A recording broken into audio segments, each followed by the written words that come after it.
ہم دعا مانگیں۔ اے مہربان اور زندہ خدا، ہم تیرا شکر کرتے ہیں کہ تو نے ایک بار پھر موقع دیا کہ ہم تیرے بیٹے یسوع المسیح، جسے ہم اپنا آسمانی بادشاہ اور جلالی بادشاہ سمجھتے ہیں، مہربان خدا، اس کی عقیدت کے لیے آج ہم اکٹھے ہوئے ہیں، تاکہ جس طرح لوگ اس دور میں یسوع کو اپنا بادشاہ بنانے کے لیے اکٹھے ہوئے، ہم بھی آج تیرے بیٹے یسوع المسیح کو اپنا بادشاہ بنانے کے لیے اکٹھے ہوئے ہیں، اپنے دلوں کو اس کے لیے تیار کرنے کے لیے اکٹھے ہوئے ہیں۔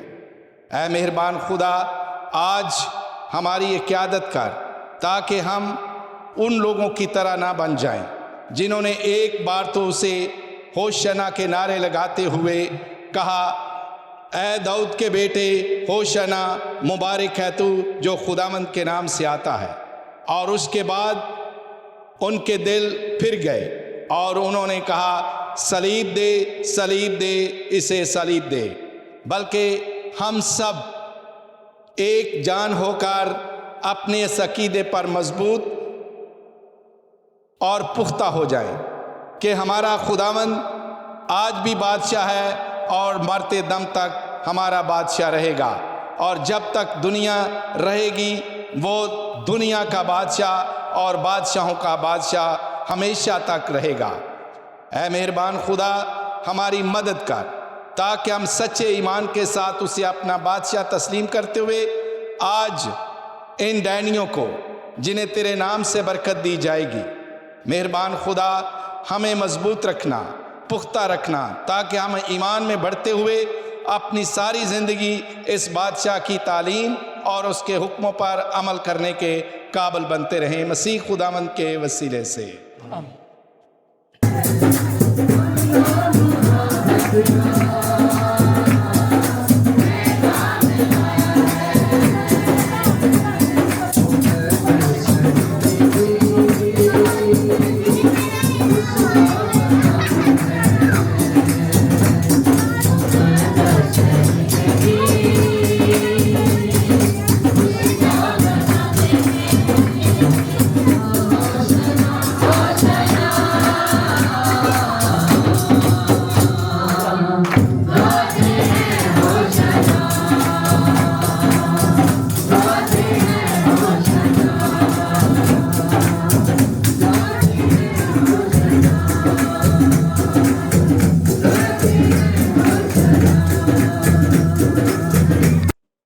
مسیح خدا میں میرے پیارے بھائیوں اور بہنوں، ہم خدا باپ کے بے حد شکر گزار ہیں جس نے ہمیں یہ موقع اور یہ شرف بخشا کہ ہم ایمانی طور پر خداوند یسوع مسیح کے ساتھ آج کہاں داخل ہو سکیں؟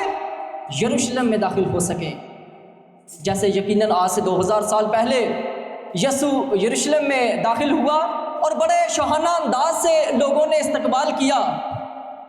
کیسے استقبال کیا؟ کھجوروں کی ڈالیوں سے اپنے کپڑے راستہ میں خداوند یسوع مسیح کے آگے بچھائے اور اس کے ساتھ ٹہنیوں کے ساتھ خداوند یسوع مسیح کا استقبال کیا اور نعرے لگائے کہ ہوشنا، مبارک ہے وہ جو خداوند کے نام سے آتا ہے۔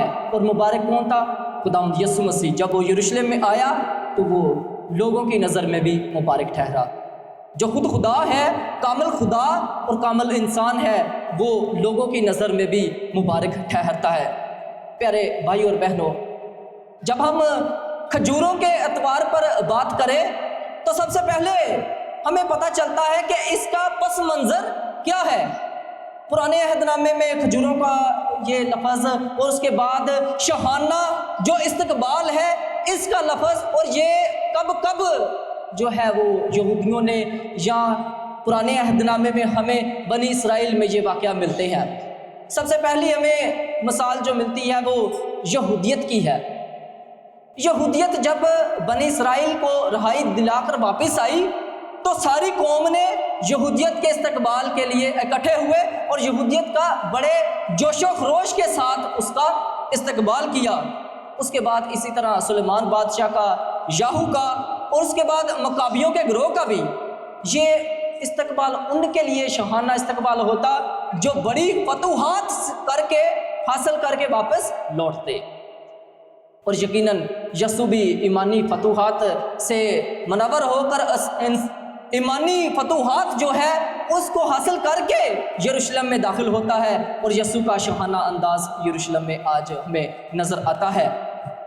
پیارے بھائیوں اور بہنوں، جب ہم مقدس متی کی انجیل، مقدس مرکز کی انجیل اور اس کے بعد مقدس لوکا کی انجیل پر غور کرتے ہیں تو ہمیں پتہ چلتا ہے کہ مقدس متی، مقدس مرکز اور مقدس لوکا یسوع مسیح کے شاہانہ استقبال میں کیا لفظ یوز کرتے ہیں؟ ڈالیاں، ٹہنیاں اور کیا؟ کپڑے۔ یہ تین چیزیں استعمال کرتے ہیں۔ لیکن جب ہم یوحنا کی انجیل میں سے سنیں تو یوحنا کی انجیل میں لکھا ہے کہ کھجوروں کی ڈالیاں، وہی ڈالیاں جن کو ہم آج لے کر اس چرچ میں داخل ہوئے ہیں، سیم یہی ٹہنیاں، یہی ڈالیاں خداوند یسوع مسیح کے استقبال کے لیے استعمال کی گئیں، راستے میں بچھائی گئی۔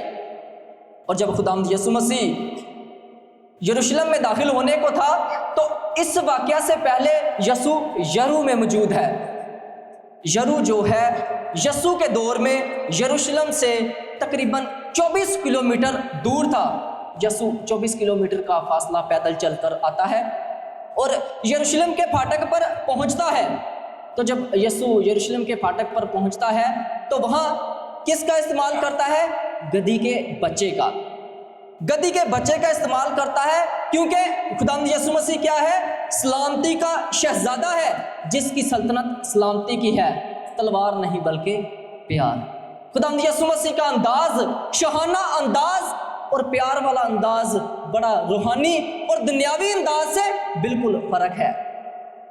جب بھی کوئی بھی بادشاہ اس طرح داخل ہوتا تو وہ گھوڑے پر بیٹھتا، لیکن خداوند یسوع مسیح نے گدھی کا استعمال کیا۔ گدھی کے بچے کا استعمال کیوں کیا خداوند یسوع مسیح نے؟ گدھی کے بچے کا استعمال اس لیے کیا کہ جب بھی کوئی بادشاہ کسی جگہ پہ جاتا تو گدھی کے بچے پر بیٹھ کر جاتا تو اس کا مطلب ہوتا تھا کہ یہ سلامتی کے لیے آیا ہے، نہ کہ جنگ کے لیے۔ خداوند یسوع مسیح بھی گدھی کے بچے پر بیٹھ کر سلامتی کا پیغام لے کر یروشلم میں داخل ہوتے ہیں۔ پیارے بھائیوں اور بہنوں، جب ہجوم خداوند یسوع مسیح کا استقبال کرتا تھا تو وہ ذہن میں یہ سوچ کر خداوند یسوع مسیح کا استقبال کرتے ہیں، یہ آس رکھتے ہیں کہ یہ کوئی سیاسی بادشاہ ہوگا، یہ ہمیں ہمارے جو رومی حکومت ہے ان سے ہمیں نجات دے گا، ان سے رہائی دے گا، ہمیں ان سے چھٹکارا ملے گا۔ رومی حکومت سے چھٹکارا لینے کے لیے جو ہے وہ یسوع کو اکساتے ہیں اور کون سا نعرہ لگاتے ہیں؟ ہوشانہ۔ ہوشانہ کا مطلب ہے ہمیں نجات دے۔ حالانکہ ہجوم اس سے بالکل واقف تھا کہ خداوند یسوع مسیح نے اپنی تعلیم میں ہمیشہ کہا ہے کہ تو 7 کی دفعہ 70 دفعہ معاف کر، اس کے بعد جو کہ تیری ایک گال پر تھپڑ مارے تو دوسری گال بھی اس کی طرف کر دے۔ اور اس کے بعد جتنی بھی خداوند یسوع مسیح کی تعلیم تھی وہ ساری سلامتی اور پیار کے متعلق تعلیم تھی۔ کوئی بھی ایسی تعلیم نہیں جس میں خداوند یسوع مسیح نے کہا ہو کہ جنگ کرنی ہے، بدلہ لینا ہے یا جدل کرنا ہے۔ خداوند یسوع مسیح ہمیشہ کہتے ہیں کہ تو اپنے ستانے والوں کے لیے برکت چاہو اور اپنے دشمن کے لیے دعا کرو۔ اس کے باوجود ہجوم یہ خداوند یسوع مسیح کی تعلیم کو، خداوند یسوع مسیح کے خدائی انداز کو سمجھ نہ سکا اور ہوشانہ کا نعرہ لگاتا ہے کہ ہمیں نجات دے۔ خداوند یسوع مسیح کو گھوڑے پر بیٹھے بھی نہیں دیکھا بلکہ گدھی کے بچے پر بیٹھے دیکھا ہے، پھر بھی ذہن اور آس اور امید اور ایمان یہ رکھا ہوا ہے کہ یہ نبی ہمیں کیا کرے گا؟ رہائی عطا کرے گا۔ کیا ہمیں خداوند یسوع مسیح کو اپنی زندگی میں بھی ہم بھی جو ہے یہودیوں کی طرح اپنا ایمان رکھتے ہیں؟ کیا ہم بھی یسوع کو اپنی زندگی میں جو ہماری زندگی میں مصیبتیں پریشانیاں آتی ہیں، کیا ہم بھی یہی سوچتے ہیں کہ یسوع صرف ہمیں ان مصیبتوں پریشانیوں سے چھٹکارا دینے کے لیے آیا ہے؟ بلکہ نہیں، یسوع اس دنیا میں ہمارے گناہوں کا کفارہ دینے آیا ہے، ہماری جان کا فدیہ دینے آیا ہے، اور اس جان کا فدیہ اس نے صلیب پر دیا۔ اور جب وہ صلیب پر ہماری جان کا فدیہ اس نے اپنی جان دے کر صلیب پر فدیہ دیا تو اس کا مطلب ہے ہمارا ایمان یہودیوں کے ایمان سے بڑا ہونا چاہیے۔ تم ہمیشہ عالم بالا کی چیزوں کی تلاش میں رہو۔